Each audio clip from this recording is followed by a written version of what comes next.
So friends, recipient area का मतलब ये होता है कि जहाँ पे हम बाल लगा रहे हैं, रिसीव कर रहे हैं जहाँ पे बाल, उसको बोलते हैं recipient areas. And most common recipient area होता है आपका, बेसिकली वो होता है आपका front, middle and crown part. Recipient areas और भी हो सकते हैं हमारे, कह सकते हैं कि बॉडी पर, जहाँ पे हमें प्लांटेशन करना की जरूरत पड़ सकती है, जैसे कि आईब्रोज भी एक रेसिपिएंट एरिया हो सकता है। और बियर्ड हेयर ट्रांसप्लांट के अंदर ऑब्वियसली जो फेस है आपका, वो आपका कह सकते हैं कि रेसिपिएंट एरिया होता है। रेसिपिएंट एरियाज कितने साइज है, क्या हेल्थ है, ये देखना बहुत ज़्यादा ज़रूरी है, क्योंकि यहीं से आपका जो हेयर ट्रांसप्लांट का जो रिजल्ट है वो डिपेंड करता है। आपका रेसिपिएंट एरिया बहुत अच्छा हेल्दी होना चाहिए। Healthy recipient area is going to be grow a very nice and good hair. कभी कभार देखते हैं कि हमारे पास स्कैल्प के ऊपर या जो रेसिपिएंट एरिया उसके ऊपर डैंड्रफ होता है, या फिर कोई डिजीज होती है, या और कुछ कंडीशन होती है, ओके, जैसे स्कार होता है। तो कह सकते हैं कि उस कंडीशन के अंदर इन पार्ट को ठीक करना बहुत ज़्यादा ज़रूरी है, तभी जाके कह सकते हैं कि हेयर ट्रांसप्लांट का रिजल्ट बहुत अच्छा आता है। अगर स्कार होता है, ओके, जैसे कि कोई बर्न स्कार हो, या कोई ट्रॉमेटिक स्कार हो, या सर्जिकल स्कार हो, तो उस कंडीशन के अंदर वहाँ पे रिजल्ट उतना अच्छा नहीं आ पाता है, क्योंकि उस एरिया पे कह सकते हैं जो ब्लड सप्लाई है वो थोड़ी हेम्पर्ड होती है, वहाँ पे उतनी अच्छी नहीं होती है। तो इस कंडीशन में कह सकते हैं कि हमें ज़्यादा डेंसिटी नहीं देना होता है,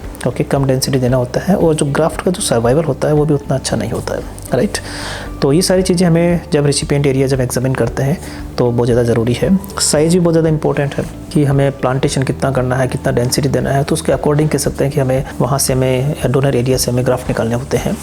काफ़ी बार मेरे पास में मैसेज आता है कि doctor this is the area and I want to plant, and कितने ग्राफ्ट लगेंगे। फोटोग्राफ्स वगैरह में कभी कभी क्या होता है कि हम उसका साइज़ पता नहीं कर पाते हैं, ओके, और जब हम फ़ोन पे बात करते हैं तो रफली बोलते हैं कि 3000 ग्राफ्ट, एंड जब लगता है कि काफ़ी बड़ा रेसिपिएंट एरिया है तो ग्राफ्ट कह सकते हैं कि ज़्यादा लगने के चांसेज होते हैं। तो हेयर की जो प्लानिंग है उसमें रेसिपिएंट एरिया का काफ़ी बड़ा रोल होता है। तो अगर आप हेयर ट्रांसप्लांट प्लान कर रहे हैं तो आप ज़रूर एक बार डॉक्टर के पास जाइए, तो डॉक्टर इन बातों को देखेगा, आपका एग्जामिन करेगा, और देखेंगे कि कितना एरिया है और कैसे उसको कह सकते हैं कि कवर किया जा सकता है। तो ये था कुछ रेसिपिएंट एरिया के बारे में। Thank you.